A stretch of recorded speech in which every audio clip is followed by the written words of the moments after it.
Cette conférence va maintenant être enregistrée. Voilà, donc voilà, Luc arrive et donc n'hésitez pas à ouvrir vos webcams, hein, à discuter, on est entre nous. Alors pour ceux qui, bien sûr, c'est enregistré, donc si vous ne souhaitez pas être enregistré, c'est possible. Mais pour ceux que ça pose pas de problème, voilà, ça va nous mettre un petit peu d'ambiance. Luc, on te salue. Voilà, Bonjour Luc. Désolé pour le voilà, retard, j'ai du mal à me connecter. pas de souci. Donc on aura aussi Jeanne qui est avec nous, hein. Bonjour Jeanne, qui va aussi animer la réunion, que vous connaissez peut-être pas tous, mais qui était mais élue de la NEF, qui est une étudiante et qui a beaucoup travaillé avec Luc, moi et Sophie sur la solution LISA.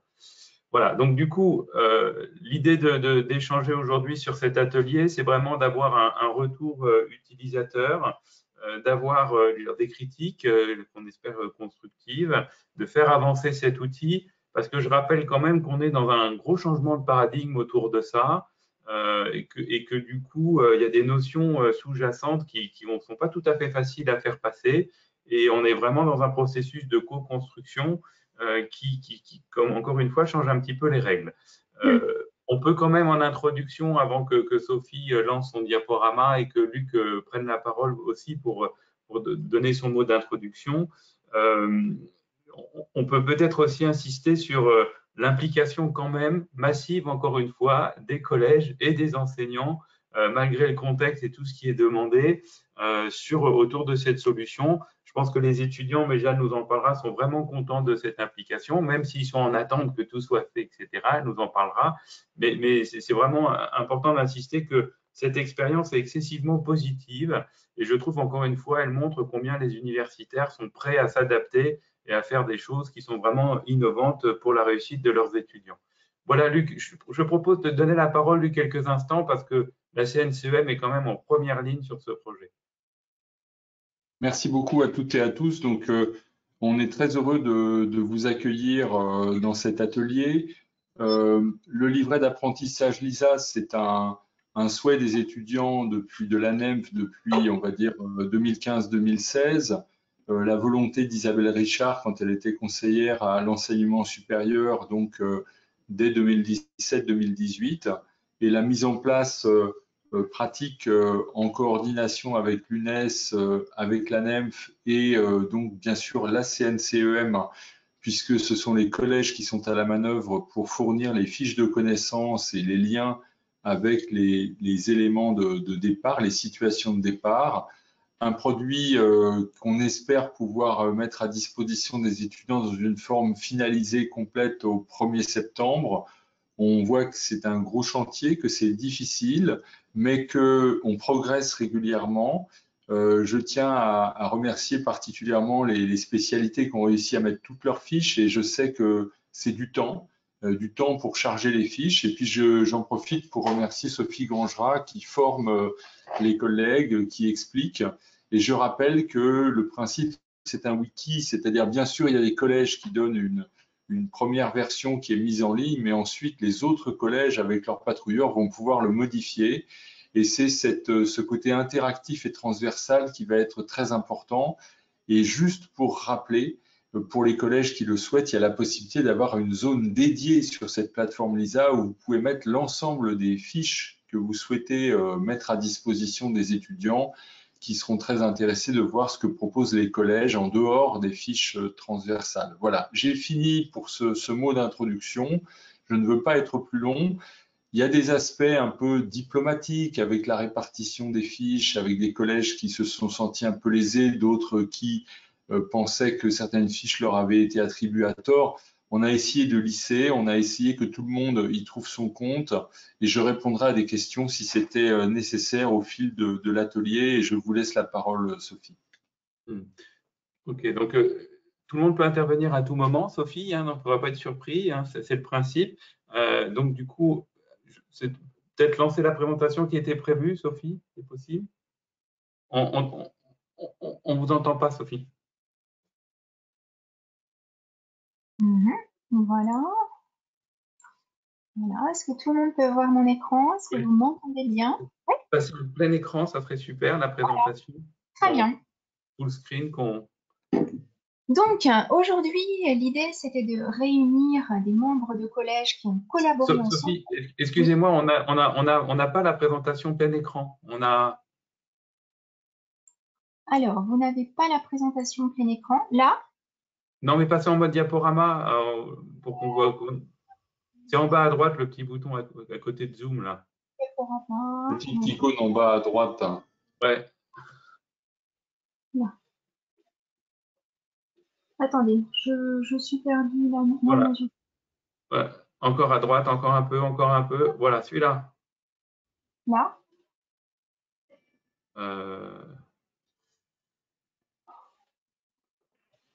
C'est pas le résultat qu'attendait Olivier. Ouais, non, là, ça, je suis déçu. Bon, alors, c'est pas grave, on reste sur le. C'est pas grave, Sophie, on va pas perdre de temps, mais c'est dommage parce que nous, on voit pas grand-chose. Attendez, parce que normalement, je ne fais pas. Sophie, il faut basculer sur le mode présentateur, c'était bien là. Ouais. Refaites diaporama, Sophie. Alors, attendez, parce que là.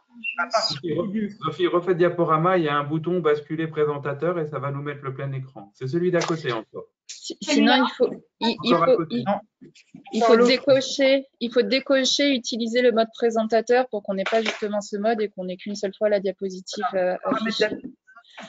Basculer, voilà, super. Ouais. Bon, ouais, c'est ça, basculer. Voilà. Ouais, ça nous permet d'avoir notre formation continue en diaporama sonorisé. Super, Sophie. Allez, c'est parti. Merci à tous. Donc, l'idée, c'était de montrer un petit peu aujourd'hui en invitant Monsieur Philippe Deruel, représentant du collège de gynécologie obstétrique et Charlotte Sonigo, ainsi que Madame Frankel du collège de biologie cellulaire, de venir discuter un petit peu de leur expérience qu'ils ont eue de l'ISA. On va également aujourd'hui voir un petit peu les dates clés des formations à venir jusqu'au mois de septembre, et puis voir en particulier comment on ouvre une discussion sur l'ISA. Les discussions pour l'instant n'ont pas été tellement enclenchées, donc je vais vous donner un petit peu quelques astuces pour démarrer cette partie-là sur l'ISA. Donc on va réfléchir aux intérêts et problématiques des espaces de discussion,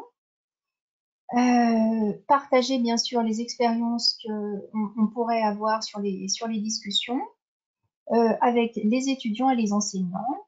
Et puis enfin, on aura, j'espère, un petit mot de conclusion par Olivier Palombi et Luc Mouton. Oui, il y aura Jeanne aussi qui conclura. Hein. Voilà.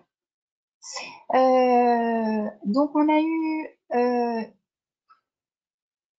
alors, on a eu une 137, alors je ne comprends pas pourquoi, ah voilà, 137 items de connaissances renseignés, dont 101 validés, 8 en attente sont en attente de validation et 28 en cours d'écriture sur l'ISA, donc c'est une vraie réussite. On a 47 collèges formés à l'utilisation de l'outil, 40 formations ont été proposées autour de l'outil. On a eu 86 enseignants inscrits aux formations mises en ligne des fiches connaissances, 56 enseignants inscrits aux formations patrouilleurs et enfin 72 droits de patrouilleurs attribués. Le lauréat du plus grand nombre de modifications sur l'ISA, c'est Monsieur Deruel, qui va pouvoir nous parler de son expérience et qui me dit, vous savez, c'est un travail d'équipe et sans la collaboration de mes collègues, bien sûr, rien n'aurait eu lieu. Il va nous expliquer tout ça. Les prochaines dates de formation, elles sont annoncées dans ce PowerPoint, donc vous pourrez les trouver plus tard. Vous retrouverez en tout cas sur la page d'accueil de l'ISA, dans le support, les liens vers les formations à venir. Donc, il y a possibilité de s'inscrire à cet endroit-là pour les enseignants, pour les patrouilleurs. Bien sûr, toutes les visios se passent dans la même salle. C'est une salle pérenne, celle-ci. Donc, le lien est à cet endroit-là. Donc, les demandes de droit, je souhaiterais qu'elles se fassent avant le 13 juillet 21, car ensuite, il y a les congés d'été et vous risquez d'être coincé si toutefois vous voulez mettre en ligne vos fiches durant la période estivale. Donc, le 13 juillet 21, si vous pouvez me faire une demande avant cette date, ce serait bien. Alors aujourd'hui, la question des discussions. Mais on va démarrer, si vous êtes d'accord, par l'expérience que le collège d'obstétrique a eue avec les membres de son équipe, et comment il s'est organisé pour mettre en ligne les fiches connaissances. Si vous êtes d'accord, je voudrais bien que Monsieur Deruel prenne la parole. Oui, merci Sophie, et merci de cette invitation. Alors après, 769 contributions, ça peut aussi vouloir dire que je suis pas très doué et qu'il m'a fallu beaucoup de passages pour mettre les choses. Voilà, je vais partager la présentation si vous le voulez bien. J'ai fait quelques diapos pour que ce soit plus agréable. Voilà, Voilà, Philippe, je vous ai donné la main. Vous pouvez partager après. Vous avez les droits, oui. Voilà, Super. on voit votre. Parfait. Donc moi, je parle au nom du SEGO. Alors, le SEGO, on a un président qui est Vassili Tsatsaris, et puis on a un groupe de la R2C. On s'est séparé un peu les tâches, et tout en se coordonnant. Donc, il y a Raphaël Fauvet, que vous connaissez sûrement, qui s'occupe beaucoup des Écosses et des situations de départ.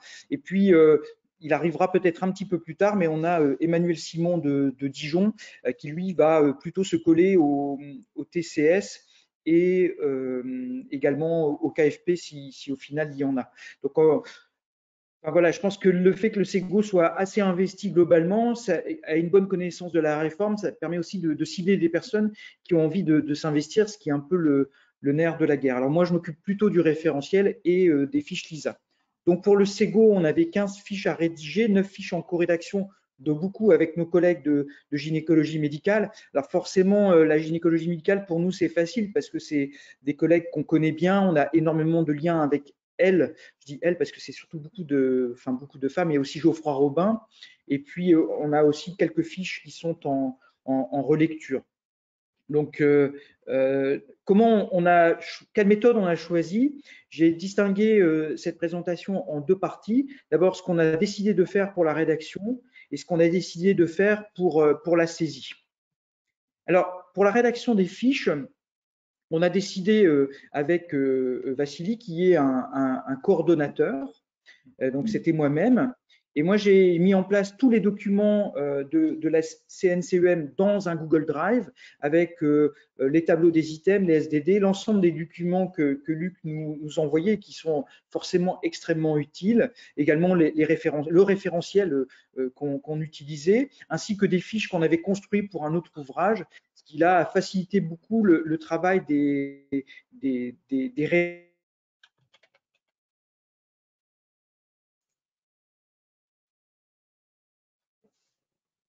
Ah, on n'entend plus. Le son.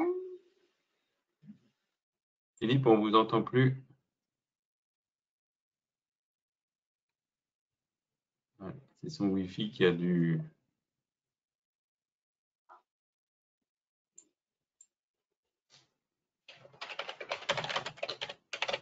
Là, pour tout le monde, ça marche, hein. On s'entend mutuellement, mais c'est lui qu'on n'entend pas. Alors, je ne sais pas comment on peut le prévenir. C'était une période Covid. Voilà, ça reprend. Ah, voilà, Philippe, on a eu un problème de son. Voilà. Ah, pardon. Où est-ce que ça s'est arrêté? Mais, à mon avis, ça fait bien 30 secondes. Hein. Ah, ok. Donc, je disais que… Une minute. on a fait un Google Drive où on a mis l'ensemble des documents auxquels avait accès tout un groupe de rédacteurs que je coordonnais.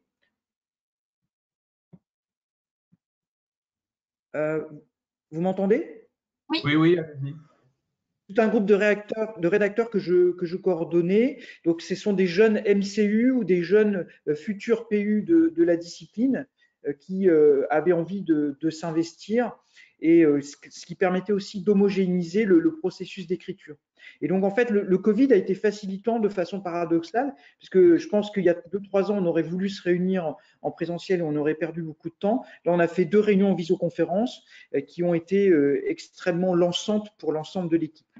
Pour les fiches en coécriture, on a choisi des gens qui avaient déjà des liens avec différents collèges, et en particulier avec la gynécologie médicale. Et puis avec Dr Sonigo et d'autres, bon, on a vite interagi, mais on se connaît depuis longtemps, donc ça a été très facile. Après, on a quand même aussi mis en place un travail de relecture. Des membres du SEGO qui sont impliqués dans la R2C ont voulu relire les fiches pour leur redonner aussi un coup de boost. Clairement, il y a certaines fiches, la première fois où je les ai reçues, ce n'était pas du tout acceptable, quoi. C'était grosso modo un référentiel. Donc, le fait d'avoir une relecture par des gens qui sont légitimes, ça a permis d'asseoir le travail. Donc, voilà un exemple de binôme, binôme rédaction-lecture. Donc, il y avait quelqu'un qui écrivait et un binôme qui relisait dans le petit groupe initial. Puis ensuite, il y avait une deuxième relecture par des membres du SEGO. Bon, vous voyez les différentes couleurs, ça c'est pour que je puisse m'y retrouver. Donc, des fiches en rédaction ou en co-rédaction. Donc, ce qui était aussi stimulant, c'est qu'on a la chance d'avoir des réunions régulières du SEGO grâce à Vassili. Et en fait, voilà, c'est hyper stimulant. Ça permet aussi, ça nous met la pression parce que moi, j'avais envie, je suis un peu un compétiteur, pour tout vous dire. Je fais du trail, je fais de la course à pied. Donc, j'aime bien arriver un peu dans le premier. Donc, c'est vrai que vous avez répondu à mes attentes d'une certaine manière. Mais voilà, moi, j'aime bien le travail qui est finalisé. Et donc, pour moi, c'était hyper stimulant de dire à chaque fois à la SEGO, bah ouais, on avance, on est super fiers et voilà les exemples de ce qu'on montrait au moment des réunions du SEGO. Mais ça, c'est aussi le travail que fait Vassili, Raphaël aussi. Enfin, voilà, ça nous fait avancer. Alors, pour la saisie du contenu, moi, je pense que c'est hyper important, c'est la formation. Et j'en profite pour remercier Sophie qui, moi, m'a formé à l'outil. Puis, les tutos sont super bien faits. Et c'est vrai que Sophie, elle est hyper réactive. Alors, moi, j'ai fait la formation que d'une heure. J'ai pas fait la deuxième, mais parce que j'avais vraiment envie de m'y mettre et que je pense, j'avais bien compris. Alors, j'ai juste besoin d'un petit ajustement et Sophie a vite répondu à mes questions. Puis, voilà, je vous invite vraiment à aller voir le tutoriel en PDF, le télécharger, qui est vraiment super bien fait et qui est très facilitant. Alors après, la saisie du contenu, ce n'est pas forcément l'idéal, c'est une seule personne qui l'a faite, c'est une grosse charge de travail, mais ça donne un caractère homogène au rendu de l'objectif. Alors, il y a une courbe d'apprentissage qui est claire, c'est les liens vers les SDD, c'est pas toujours simple. La compilation des SDD dans le tableau item des connaissances, il faut avoir compris comment ça marchait, mais très rapidement, on sait le faire et après, ça va très, très vite.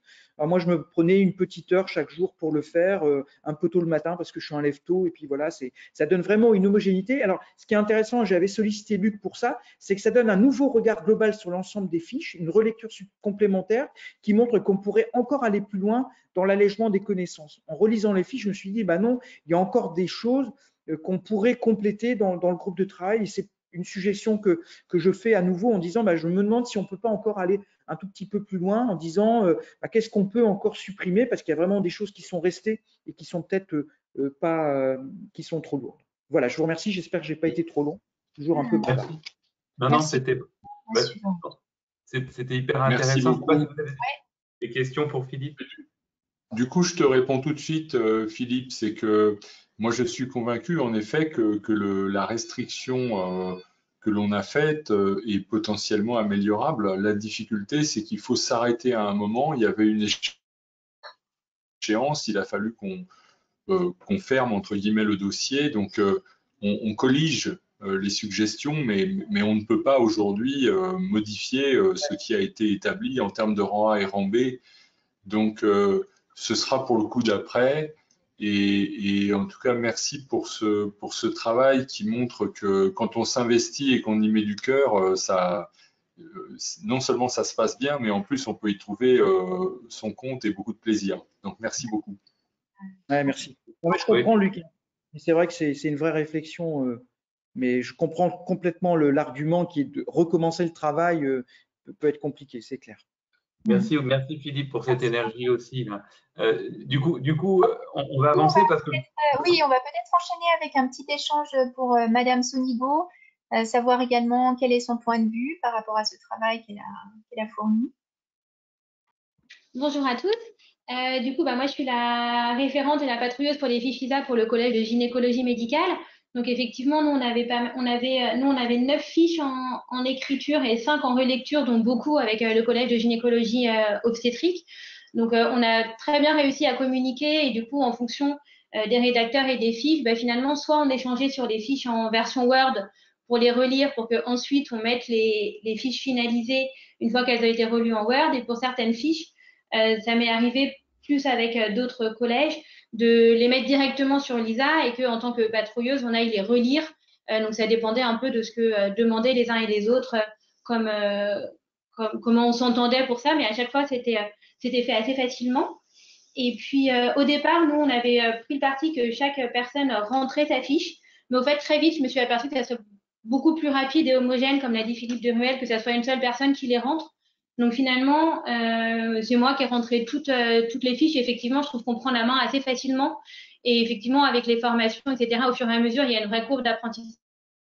On va de plus en plus vite pour les rentrer. Et donc là, moi, ce que j'ai fait maintenant qu'on a fini de rentrer toutes nos fiches, j'ai pris les PDF de toutes les fiches LISA que j'ai renvoyées à l'ensemble de notre comité de scientifique du collège de Gynécomède pour les renvoyer à tout le monde avec le nouveau format que j'ai fait pour que chacun puisse les relire et éventuellement proposer des modifications si besoin, que je pourrais ensuite mettre directement sur le site LISA. Donc là, c'est en cours de relecture par les uns et les autres sur toutes nos fiches qui sont actuellement en ligne. On les a quasiment toutes terminées.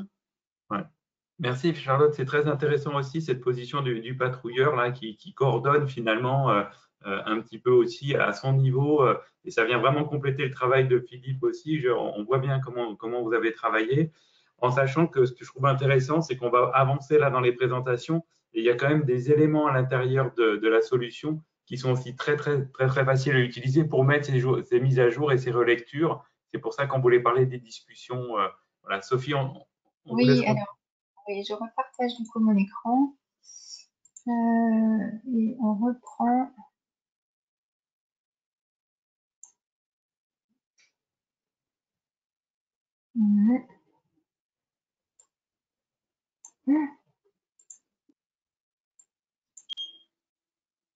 Alors. Ça couvait le partage. Là.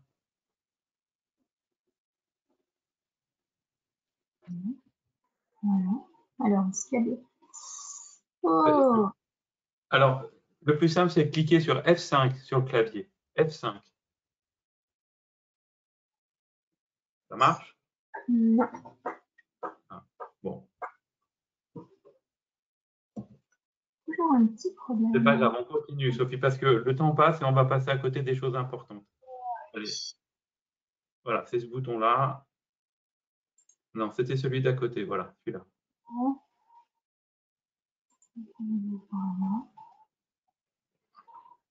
Bon, on va laisser comme ça. Ouais. On peut zoomer, nous. Hein. Pour les utilisateurs de GoToMeeting, vous avez plus et moins quand vous passez votre souris sur l'écran et ça permet de zoomer. Voilà, allez, allons-y. Alors, du point de vue, alors la question des discussions sur Lisa. Donc, il va y avoir des intérêts, mais aussi des problématiques pour les enseignants patrouilleurs chargés de répondre aux discussions ouvertes sur les items ou objectifs de connaissance des fiches communes ou fiches disciplinaires.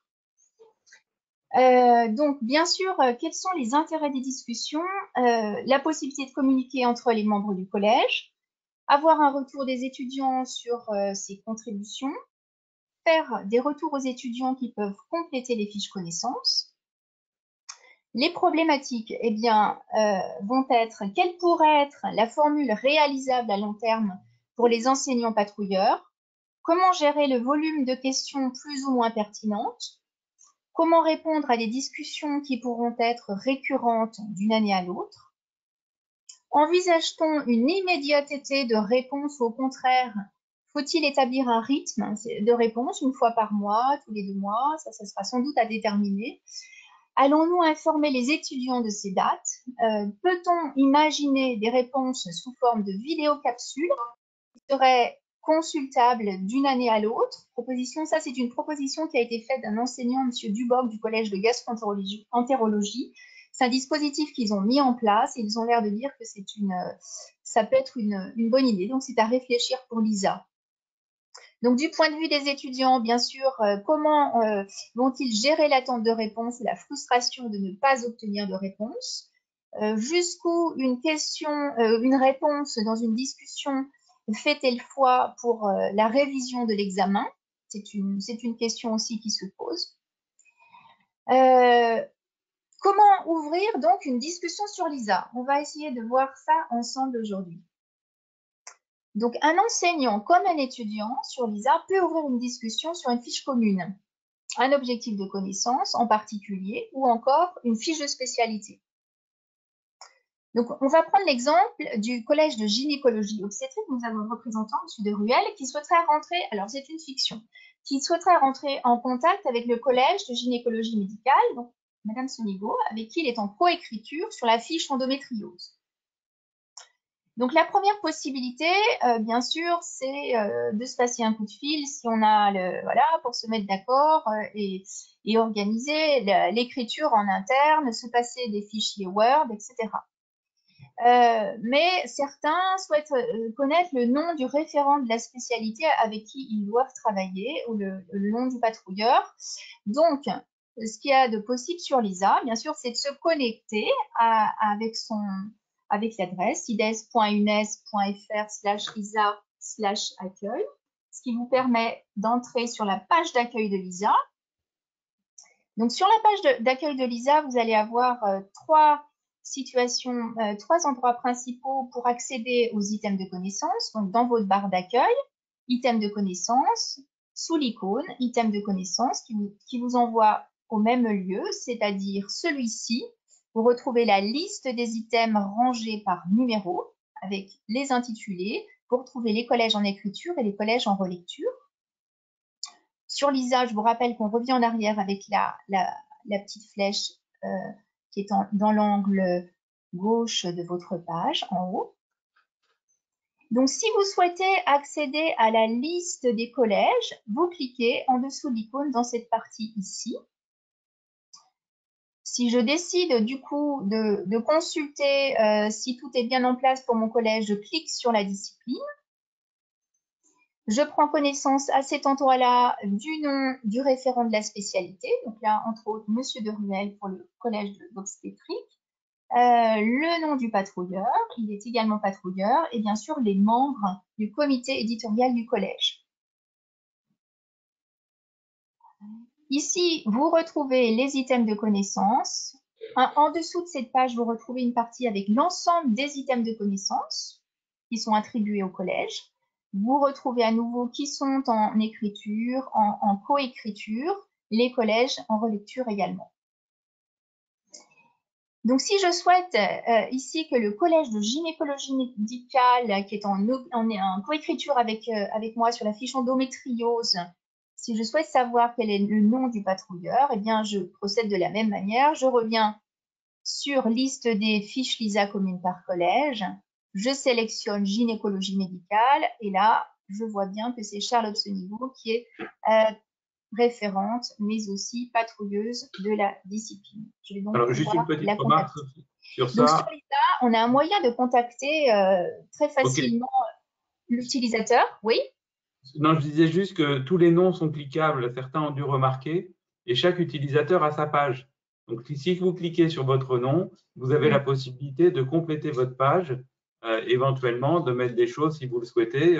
C'est juste pour donner un peu plus de convivialité aussi. Donc, c'est juste une remarque au passage. Allez-y, Sophie. Ce sont des pages personnelles. Voilà. Alors, par contre, si vous voulez envoyer un message en particulier à un utilisateur de LISA, il va falloir se rendre tout en bas de chacune des pages de LISA. Vous avez un petit onglet qui s'appelle « Outils » à l'angle en bas gauche. Donc, vous cliquez sur « Outils ». Ensuite, vous cliquez sur « Page spéciale », ce qui vous amène à un espace avec la liste des utilisateurs et droits rattachés. Et là, vous pouvez cliquer « Liste des utilisateurs ». À cet endroit, vous renseignez le nom de l'utilisateur que vous souhaitez contacter. Puis, vous cliquez sur « Lister ». Il va vous lister une fiche d'utilisateur et en général, le premier nom de la liste est celui que vous cherchez. Donc, si vous voulez ouvrir une discussion pour rentrer en contact avec la personne, vous cliquez sur « Discussion ». L'espace discussion s'ouvre. Et si vous voulez lancer un message, vous n'avez qu'à cliquer sur le plus pour ajouter une discussion. Voilà, c'est tout simple. Et la personne reçoit un email. Alors, elle recevra un email une fois que la discussion sera rédigée, bien enregistrée. Bien sûr, automatiquement, elle recevra un email sur sa boîte mail universitaire et elle recevra également une notification sur LISA. Donc voilà, le mode édition, il est comme ça. Donc c'est ce que je dis, elle recevra un message. Donc remarque, cette discussion, elle sera bien visible par n'importe quel utilisateur de Lisa qui souhaiterait consulter les discussions de cette personne. Donc voilà le mode aperçu. On fait pas grand-chose en privé sur Lisa. On fait pas grand-chose voilà. en privé. C'est ce qu'il faut, voilà, c'est ce qu'il faut bien avoir en tête et que je voulais stipuler. Par contre, vous pouvez en revanche cliquer sur l'icône historique ici dans la barre de navigation en haut pour ensuite cacher la discussion. C'est possible de cacher la discussion. Ok, Sophie. Allez, on avance parce que ça c'est très très pratique. C'est juste. Voilà. Okay, ensuite, ouais, allez-y. Donc, il est possible d'ouvrir, deuxième possibilité, il est possible d'ouvrir une discussion directement sur l'item de connaissance, par exemple endométriose. Donc là, je renseigne dans ma barre de navigation l'intitulé, endométriose. Je renseigne le numéro de l'item, 2C-041, puisque c'est celui-ci. Là, il y a toute l'explication pour renseigner les items par leur nomenclature. On arrive sur la page de l'item de connaissance. Donc là, on est sur l'item parent. Donc, vous pouvez ouvrir la discussion en vous rendant dans l'espace, en cliquant sur l'icône discussion dans la barre de navigation. Renseigner à nouveau votre discussion et bien sûr, cliquer sur ajouter un sujet.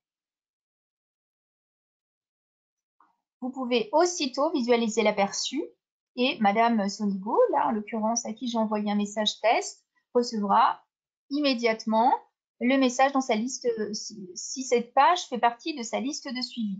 Sinon, elle pourra malgré tout accéder à cette discussion en cliquant sur l'icône dans la barre de navigation pour consulter le message. En gros, ce qui est intéressant, c'est quand des pages vous intéressent, ben vous les mettez dans votre liste, des pages qui vous intéressent, et quand il y a des discussions ou des modifications qui sont lancées, vous êtes informé par email. C'est ça.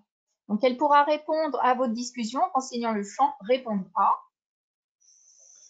Ok. Et puis, elle pourra les cacher. Alors après, voilà. Sur un item sera consultable en cliquant sur l'icône discussion. Voilà. Alors, pour recevoir une notification sur Lisa, ça c'est un point important, lorsqu'une personne ouvre une discussion sur un item, vous devez ajouter la page à votre liste de suivi. Donc, il va falloir cliquer sur l'icône menu et puis ensuite cliquer sur suivre pour suivre le contenu, pour suivre le menu, pour suivre l'ensemble des discussions qui seront faites sur la page. Et donc, la page fera aussitôt partie de votre liste de suivi. Discussion et modification. Hein. Oui, et modification, même système. Ok. Vous cliquez sur votre silhouette, puis sur notification.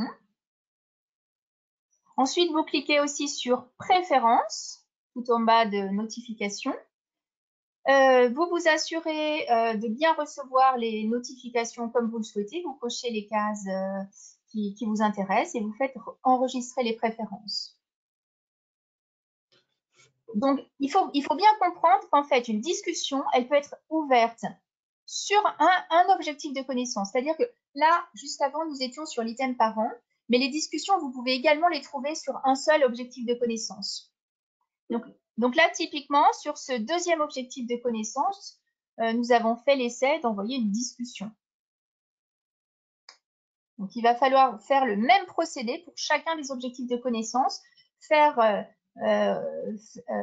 rentrer cette page dans sa liste de suivi, l'enregistrer dans sa liste de suivi.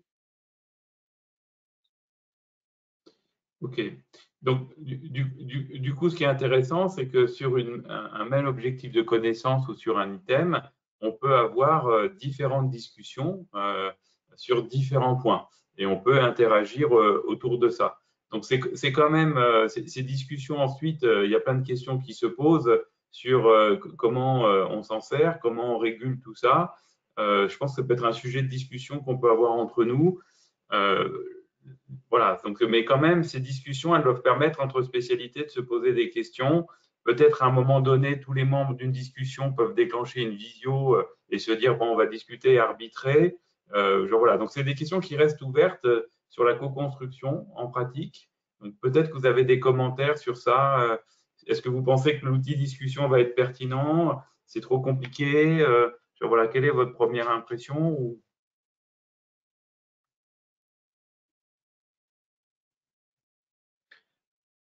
Alors, je sais pas. Donc, je vois qu'il y a une question là sur un lien pour l'ISA et les SSD. Oui, oui, vous avez les situations de départ qui sont dans l'ISA, hein, dès la page d'accueil. Il y a un lien direct qui vous emmène sur la liste des situations de départ. Et il y a une page sur l'ISA par situation de départ.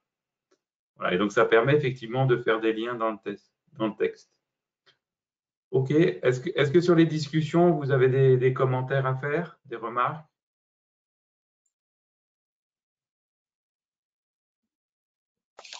Bonjour. Oui, bonjour. Alors, Diane Frankel, je suis donc MCUPH en biologie cellulaire à la Timone à Marseille. Donc, je vais me permettre de rebondir effectivement sur cette discussion parce que donc nous sommes un collège donc de biologie cellulaire, matière fondamentale. On intervient principalement donc au début des études médicales, mais on est aussi un collège où on regroupe de nombreuses spécialités hospitalières. Et quand on a présenté donc le système de fiches LISA lors d'une réunion qui rassemblait le collège, on a eu de très nombreux collègues qui se sont portés volontaires pour relire des fiches. Donc moi, je suis patrouilleuse de biologie cellulaire donc on a eu déjà quelques fiches pour certains collègues qui ont été écrites, que j'ai envoyées à mes collègues qui se sont proposés en relecture. Et donc derrière, ils proposaient des modifications et donc moi, je devais voir comment gérer ces modifications.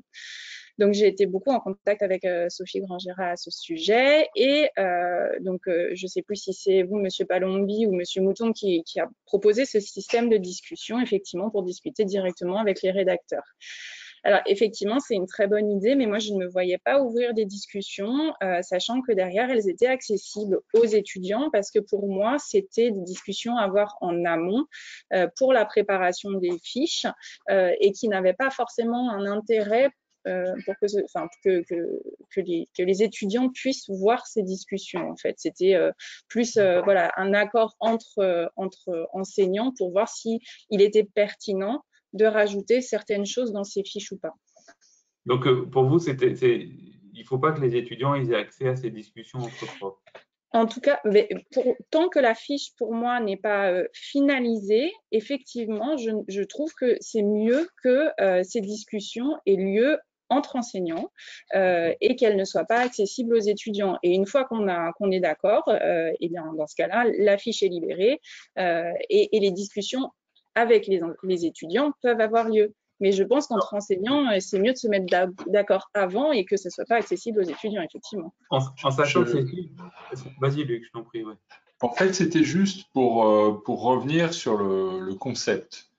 Le concept, c'est qu'on nomme des rédacteurs et on n'a pas fait les choses parfaitement, mais dans l'idée, c'était une répartition pour être efficace et aller vite. Et ensuite, une fois que les fiches sont chargées, on fonctionne sous la forme de wiki avec les patrouilleurs qui proposent des modifications. La difficulté, c'est que avec une inertie qui est de 1 à 6 mois, la plupart des collèges se sont, entre guillemets, saisis de fiches qui n'étaient pas forcément réparties pour eux. Et moi, j'avoue qu'à partir de 4 mois et demi après le lancement, je ne réponds plus aux demandes d'attribution supplémentaire de fiches parce que je sais que les collègues d'un côté sont en train de rédiger la fiche qu'on leur a demandé, qu'ils n'ont pas encore déposée, qu'un nouveau collège demande à être en écriture, etc. Et donc, clairement, le travail, en principe, il est fait en amont. C'est-à-dire que vous avez un rédacteur de fiche, vous n'êtes pas le rédacteur de cette fiche, vous contactez le rédacteur, le collège rédacteur de la fiche et vous vous arrangez en amont. Parce qu'après, le problème, c'est qu'on n'est pas loin de l'usine à gaz parce que vous n'êtes pas d'accord avec ce qui a été mis, mais ce n'est pas quelque chose qui est pédagogiquement pertinent pour l'étudiant parce que c'est un point de vue d'enseignant, parce que de votre point de vue de biologiste, il ne faut pas présenter les choses comme ça, alors que le néphrologue, l'hématologue, le cardiologue l'a présenté comme ça. Et moi, j'ai peur qu'en effet, ce soit très confusogène pour l'étudiant que d'avoir ces discussions conceptuelles entre enseignants. Mais la plateforme LISA n'est pas conçue pour ça. Elle est conçue pour que le produit qui soit déposé soit quand même un produit consensuel au départ s'il y a plusieurs collèges en écriture. Et donc, moi, je pense que la difficulté, c'est qu'il ne faut pas écrire des fiches quand elles sont déjà écrites. Par contre, que vous distribuiez à vos collègues les fiches écrites et que vous proposiez des ajustements, à ce moment-là, vous les proposez directement en tant que patrouilleur, et puis après, ils agissent dessus. Je ne sais pas ce qu'en pensent Olivier et Sophie, mais ça me paraîtrait plus adapté. Alors, en l'occurrence, c'est exactement ce qu'on a fait. Donc, une fois que la fiche était écrite, je l'envoyais sous forme de PDF aux collègues qui voulaient la relire. Ils proposaient des modifications et ensuite, j'ai contacté à chaque fois Sophie Grangera qui m'a gentiment donné les adresses mail des personnes qui avaient écrit les fiches. Et donc, je suis rentrée directement en contact avec ces personnes. Je leur ai proposé les modifications qui ont été ou non acceptées. Mais du coup, pour revenir au sujet de la discussion, c'est vrai que je ne me voyais absolument pas passer par ce système-là. C'était, pour moi, c'était pas pertinent. Mais du coup, effectivement, on a fait exactement ce que vous venez de dire. On a contacté. Mais bon, c'est vrai que c'est quand même, parce que le système wiki, comme vous dites, c'est aussi un système où je pourrais faire les modifications directement en tant que patrouilleur, mais pour moi, je ne trouve pas ça légitime non plus de faire des modifications sans les proposer aux personnes qui ont rédigé les fiches. Ça me paraît pas non plus correct. Mais du coup, ça demande aussi une démarche de contacter Sophie Grangera pour qu'elle nous donne les adresses mail des personnes qui ont rédigé les fiches. Donc, oui, elle nous a montré la procédure, comment retrouver les adresses mail. Hein. On va peut-être qu'elle le reprécise pour être plus autonome là-dessus. Moi, je suis d'accord avec ça. Peut-être on peut donner la parole à Jeanne, qui est étudiante, justement, qui peut. Moi, je pense que la question est entière. Hein. Effectivement, peut-être ces discussions n'ont aucun intérêt pour les étudiants. Et il n'y a pas lieu de leur montrer. Oui, alors merci de me donner la parole. Effectivement, je vais revenir juste sur le LISA d'abord en général. Effectivement, c'est une attente forte des étudiants. Les premières fiches, elles sont vraiment encourageantes. J'ai eu l'occasion d'échanger avec plusieurs collèges qui ont déjà déposé leurs fiches. Et c'est vrai que c'est très positif les premières fiches qui sont apparues parce que ça répond bien aux attentes qu'avaient les étudiants du LISA, même si après, il y a des choses qui restent à améliorer. Mais en tout cas, c'est des premières propositions qui sont plutôt encourageantes.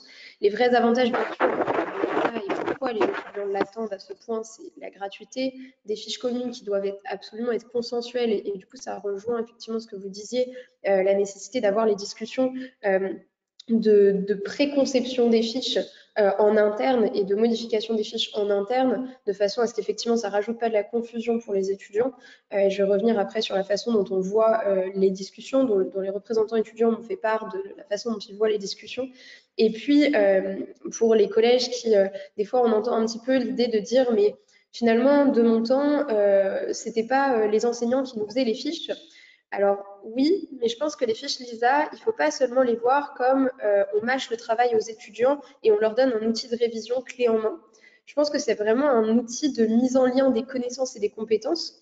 Et les étudiants, à l'heure actuelle, on n'est pas du tout habitués à faire la bascule, en fait, entre les connaissances et les compétences. C'est quelque chose qui est totalement nouveau dans le cadre de la R2C. Et c'est pour ça qu'en fait, on a besoin de ces fiches pour nous aider à se saisir finalement de ce nouveau paradigme et à cette nouvelle technique et modalité d'apprentissage qui change totalement de tout ce qu'on a pu apprendre et voir aujourd'hui. Donc, je pense que c'est vraiment quelque chose qu'il faut bien saisir. C'est vraiment un outil pour nous aider dès notre apprentissage. Voilà, et du coup, sur la discussion, alors il y avait la question tout à l'heure de la discussion, elle peut faire quoi ? À notre sens, en fait, il y a plusieurs possibilités. Elle ne doit pas forcément faire foi, mais elle doit mener peut-être à des modifications de la fiche parfois. Et je pense qu'il y a quelque chose qui est important, qui va dans la continuité de ce que vous disiez juste avant, c'est d'identifier clairement qui a répondu. Parce qu'aujourd'hui, il y a déjà des groupes Facebook, etc., d'étudiants qui existent et sur lesquels les étudiants posent des questions. Et puis, il y a d'autres étudiants, parfois des internes, etc., qui répondent. Je pense que c'est important d'avoir la visibilité sur un étudiant ouvre une discussion, qui y répond. Est-ce que c'est un enseignant? Est-ce que c'est un autre étudiant? Pour aussi avoir une certaine hiérarchie et avoir cette idée de qui a répondu à ma question et à quel point, finalement, est-ce que ça ajoute un élément supplémentaire? Ou est-ce que c'est une réponse qui est vraiment légitime et que je considère sur la fiche? Il y a plusieurs possibilités que j'avais évoquées avec Madame Grangera. Il y a la discussion qu'on ouvre, je pense, en tant qu'étudiant pour aller plus loin. C'est-à-dire dire, bah voilà, moi j'aimerais, est-ce que vous pouvez développer, parce que finalement les fiches sont assez synthétiques, est-ce que c'est possible d'aller plus loin?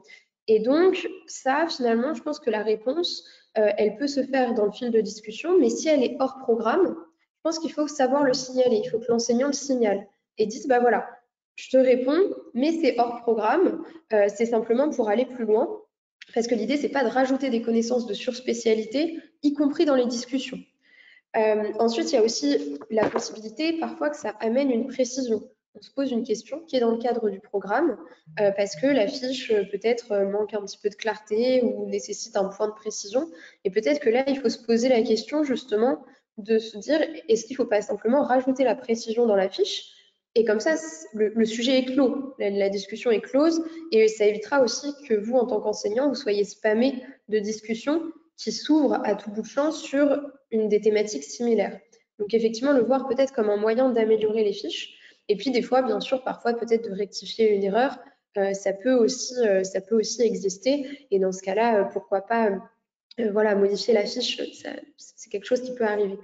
Et voilà, je pense qu'il y a l'importance quand même que le LISA reste un produit, certes, avec de la discussion, avec du débat, parce que l'idée, c'est pas de créer une bible de connaissances, mais avec quand même un produit fini qui puisse faire foi et sur lequel les étudiants puissent se baser et en lequel les étudiants puissent avoir confiance. Je pense que c'est ça un petit peu les messages que les étudiants souhaitaient faire passer et je me fais porte-parole ce matin.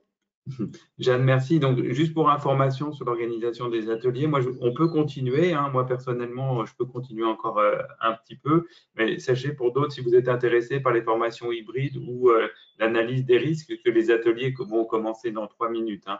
Donc, pour continuer la discussion ici, moi, je trouve que vraiment, on est dans le vif du sujet. Il y a quand même une notion peut-être qu'on peut aborder à travers ce que Charlotte a noté là dans les discussions. Est-ce que on s'interroge aussi sur le lien avec les profs en local?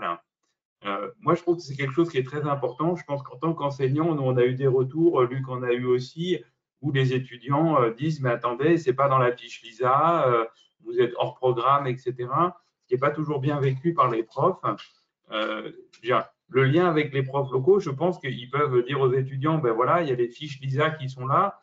Je pense que leur rôle à eux, c'est plutôt voilà, de stimuler la réflexion, de travailler sur des dossiers, sur des cas cliniques, de s'appuyer sur l'ISA. Mais comment on voit ce lien côté étudiant avec l'ISA?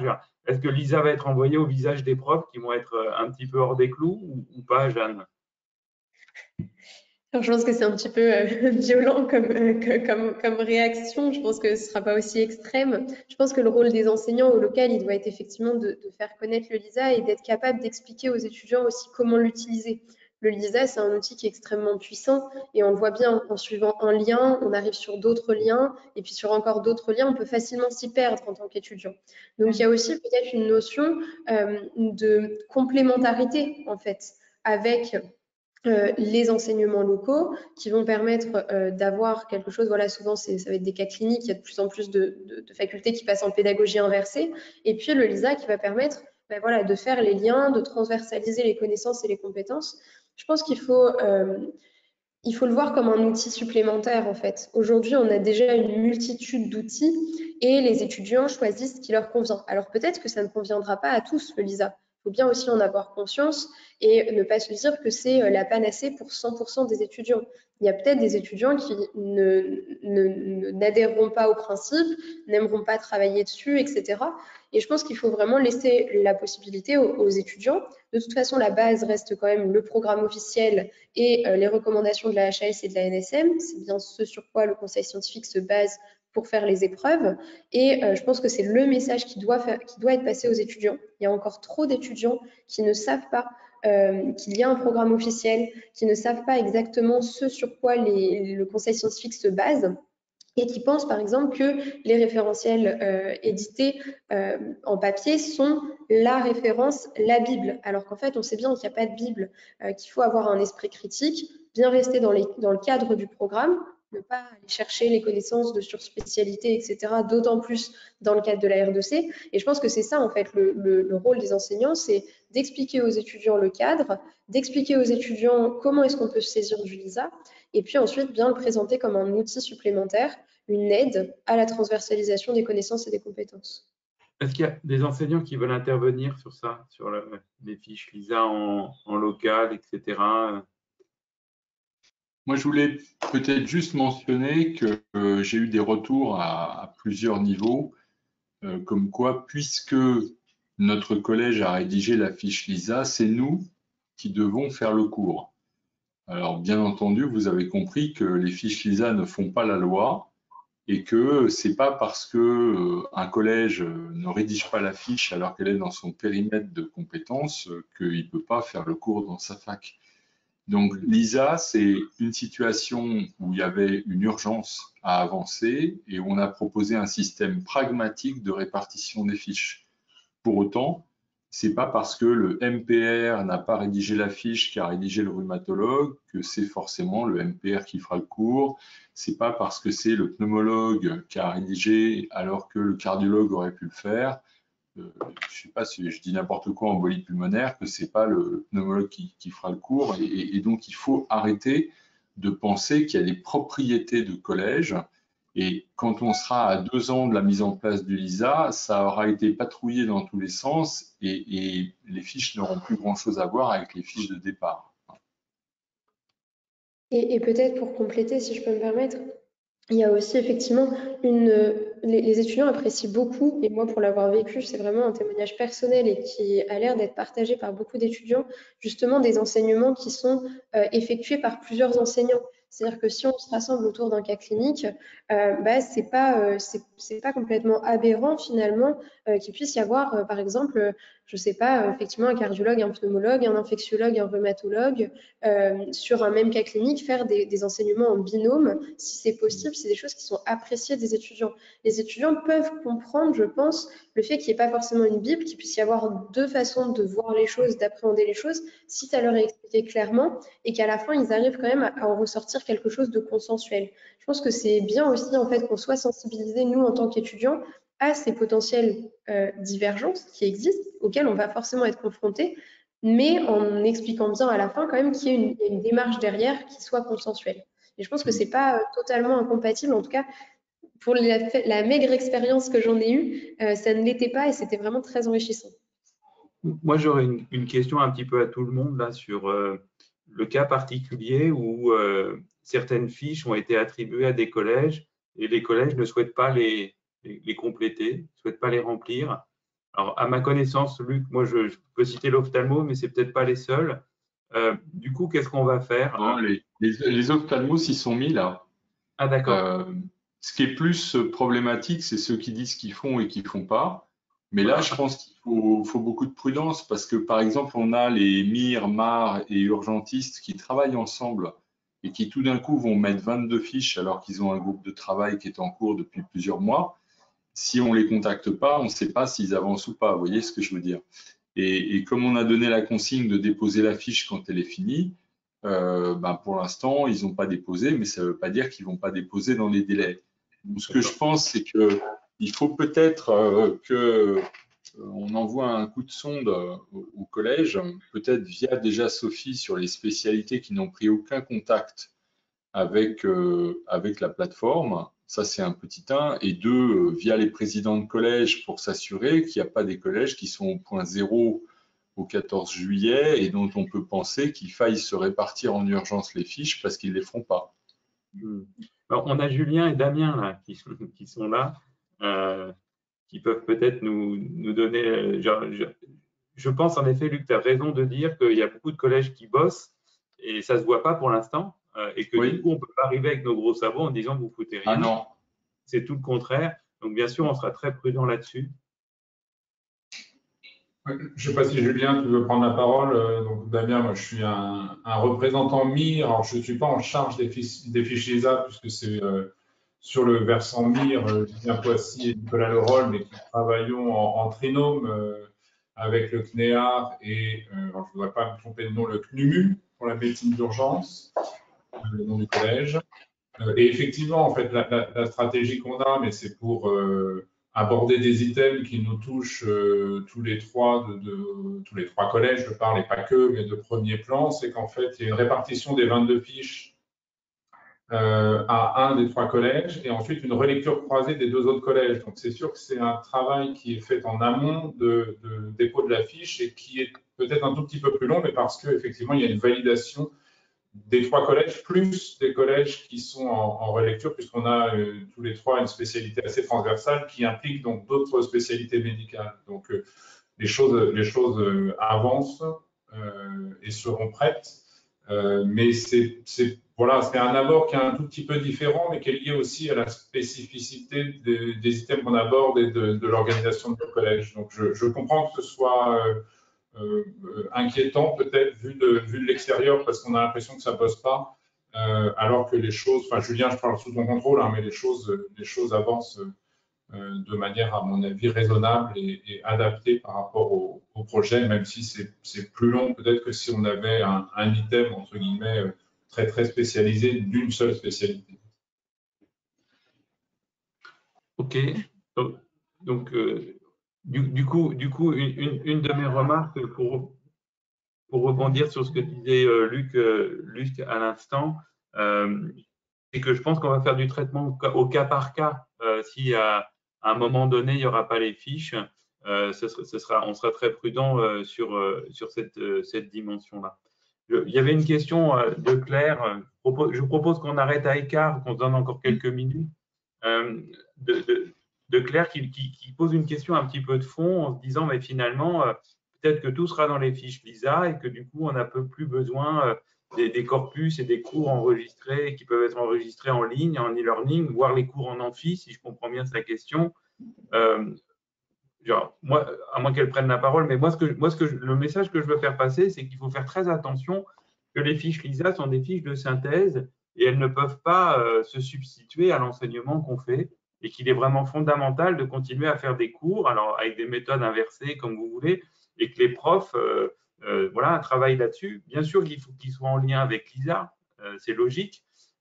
C'est sûr aussi qu'il faut qu'on fasse des liens, et ça c'est prévu, on y réfléchit beaucoup, entre les questions qui vont être en examen ou en entraînement et les fiches LISA. On va même automatiser, hein, je ne vous le cache pas, des liens qui vont apparaître dans les corrections automatiquement pour que les étudiants aient vraiment des corrections de grande qualité par rapport aux questions qu'on pose. Mais voilà, peut-être cette question autour de LISA, c'est un complément, c'est que ça va se prendre la place de rien, je crois. Voilà, je ne sais pas qui veut réagir, peut-être Claire directement qui a posé la question. Bonjour. Bonjour, oui. Donc, moi, je suis pédiatre à Caen, là, je suis MCU. Et la question, c'était vraiment spécifiquement par rapport au corpus, parce que c'est vrai que les cours, alors c'est vrai que ça va peut-être faire un peu dépasser maintenant les cours théoriques comme ça, mais on se basait souvent là-dessus pour préparer nos cours sous forme de pédagogie inversée à l'UFR. Donc, certes, j'ai bien compris que les fiches LISA n'allaient pas remplacer la pédagogie, enfin, les cours à l'UFR, mais c'était spécifiquement la question par rapport au corpus et aussi pour savoir lequel des interfaces ferait foi lors des examens.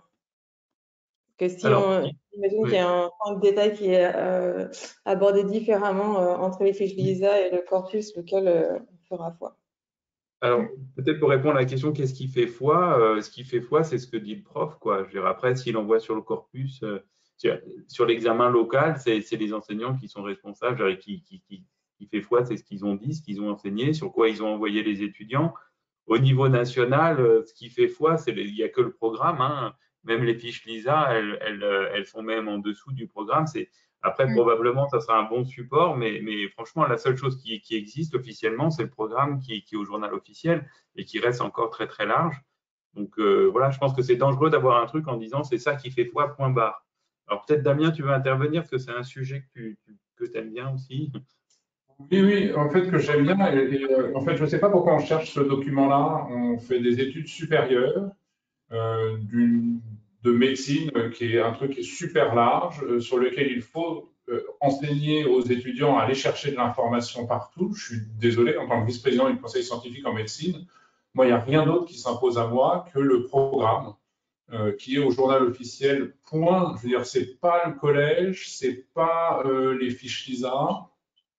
Évidemment, on ne va pas poser une question qui va à l'opposé des recommandations de l'HAS, mais enfin, je veux dire, c'est la bonne pratique médicale. Et c'est tout, en fait. Et donc, de chercher le truc qui est fait foi n'a aucun sens, à mon avis. En fait, la proposition qui est faite là, c'est différents formats pédagogiques, différents offres pédagogiques. Et les étudiants, ils vont aller chercher ce qui est adapté à leur formation. Moi, quand j'étais étudiant, il y en avait qui bossaient uniquement dans la revue du praticien. Il y en a qui allaient, comme moi, j'allais à tous les cours. Il y en a qui allaient chercher dans les référentiels qui n'étaient pas à l'époque, c'était pas fait par les collèges, mais qui allaient dire dans la cardiologie, c'était plutôt Hippocrate et dans tel truc, c'est plutôt tel truc. Et on avait accès à toutes ces choses-là et on s'organisait en fonction de notre appétence particulière pour tel ou tel format.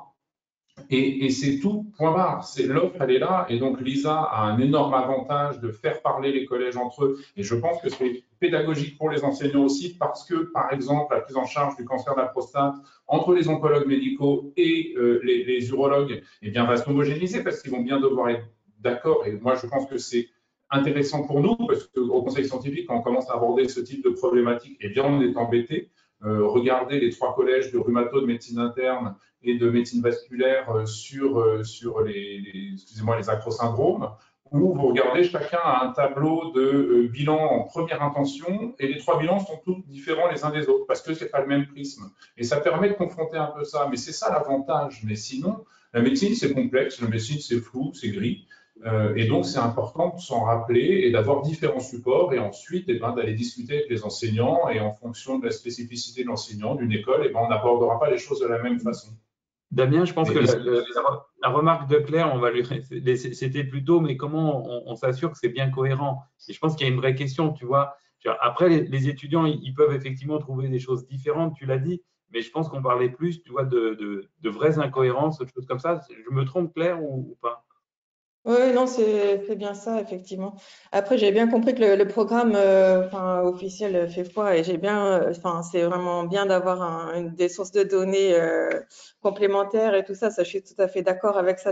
Mais je trouve que c'est bien que vous le rappeliez parce que je pense que pour les étudiants, ça peut parfois paraître un peu déroutant d'avoir autant de sources d'informations. Donc voilà, il faut arriver à se retrouver dans tout ça. Voilà, merci pour Mais comme le dit Damien, il y a eu un gros travail de fait pour serrer le kiki des items et pour réduire, si possible, la quantité de connaissances à apprendre pour diminuer le poids de la thérapeutique. Et donc, c'est le programme qui fait foi. Par contre, en dehors du système national, des enseignants de telle ou telle fac peuvent avoir une petite adaptabilité et développer un peu plus quelque chose qui serait de leur prérogative. Et ça, personne n'aura grand-chose à y redire. Excuse-moi de t'avoir recoupé. Non, mais juste pour rebondir sur ce que disaient Claire et Olivier, moi je pense qu'il y a un côté très louable de l'ISA qui est que les collèges doivent travailler ensemble et donc doivent confronter des choses qui sont trop discordantes. C'est-à-dire d'avoir des différences de point de vue entre spécialités, c'est normal vis-à-vis d'un même problème. Je pense que c'est strictement normal. D'avoir des choses qui s'opposent pour de l'enseignement dans le second cycle, c'est pas possible. Parce que les étudiants dans le second cycle, ils n'en sont pas là. Moi, je pense que c'est important d'expliquer que les choses sont jamais totalement noires ou blanches, d'où ma combat un peu, entre guillemets, pour les tests de concordance de script, par exemple. Je pense que c'est important de l'aborder dès le second cycle. Néanmoins, on ne peut pas mettre des choses qui s'opposent l'une à l'autre. Et je prends cet exemple du cancer de la prostate et entre urologues et oncologues médicaux. Moi, personnellement, qui suis ni spécialiste, qui suis ni oncologue médical ni urologue, je ne savais pas ce qu'il fallait faire. Et donc, on ne peut pas poser des questions à l'étudiant si des choses aussi basiques qui sont au programme ont des réponses opposées. Et donc ça, c'est vachement utile. Mais ça reste une minorité. Ce qu'il y a, c'est que ces problèmes-là restent modestes en termes de nombre, mais ça accapare l'attention parce qu'on ne sait pas quoi faire de ça. Le plus simple pour nous, entre guillemets, conseil scientifique, c'est de ne pas l'aborder parce que sinon, on ne peut pas poser la question. Qu'est-ce qu'on prend comme chose? Mais pour la plupart des choses, il y a des choses qui ne sont pas opposées, mais qui sont complémentaires, qui sont des différences de point de vue et qu'on peut aborder, à mon avis, dès le second cycle. Est-ce que quelqu'un d'autre va intervenir à une réaction autour de ça? Alors, pour vous dire aussi, alors c'est vraiment, je suis content parce qu'on est vraiment rentré dans des sujets vraiment de fond sur l'ISA. Donc, Jeanne, elle va avoir une mission difficile, c'est elle qui va faire la restitution ce soir avec une seule diapositive. Alors, on verra ce qu'elle met dedans. Je ne sais pas, Luc, si tu seras disponible au moment de la restitution vers 16 h pour accompagner. Je vais essayer. Voilà. Sinon, moi, je serai par là aussi, mais je pense que ça serait bien parce que c'est quand même les collèges qui sont en première ligne. Je vais faire attention à ce que dit Jeanne. Oui, on peut lui faire confiance, mais voilà. Donc Jeanne, elle aura cette mission en 2-3 minutes, 2 minutes sur une diapo de donner les éléments essentiels. Voilà. Donc, ce que je vous propose, donc ça va être là ici nos échanges. Ça a été enregistré, mais je pense qu'il sera surtout intéressant, c'est qu'on ressorte des idées un peu principales. Et avec Luc, à chaque fois, dans les assemblées générales, dans les réunions, on essaie de faire avancer le schmilblick. Je pense qu'on a tous une mission aussi auprès de nos collègues pour faire comprendre ce que c'est. Il faut reconnaître qu'aujourd'hui, il y a plein d'outils qui émergent. Et pour certains enseignants, c'est franchement difficile de suivre. Et je pense que les concepts qui sont derrière l'ISA sont encore plus perturbants pour beaucoup de nos collègues. Donc, je pense qu'il va falloir un petit peu de temps pour que ça rentre. Mais je pense qu'on est tous d'accord pour dire que c'est quand même une avancée et que c'est quelque chose qui est quand même assez prometteur par rapport à l'évolution générale de la pédagogie. Donc, ce que je propose, c'est qu'on arrête, parce qu'on si vous êtes d'accord, laisser la parole à Luc, sachant que Jeanne, elle fera la restitution en fin de journée, et remercier Sophie aussi pour la préparation de cet atelier. Bon, ben je vous remercie pour les échanges. Je remercie Sophie pour ce travail important de familiarisation avec l'outil. Nos collègues obstétriciens pour leur implication. L'ANEMF pour son implication et son soutien. Je pense qu'on est bien parti. Juste vous dire qu'on est vigilant et que si on voit que voilà qu'on est en défaut d'implémentation, on mettra en place des procédures d'urgence sans empiéter sur les plates-bandes des collèges qui seraient au travail pour compléter ce qui manque si on est dans cette situation-là. Voilà. Super, merci. Écoutez, merci à tous. On vous souhaite bon appétit. Pour certains, vous avez peut-être suivi les ateliers cet après-midi, les restitutions à 16 h. Donc, on va peut-être se recroiser aujourd'hui. À tout à l'heure. Merci beaucoup.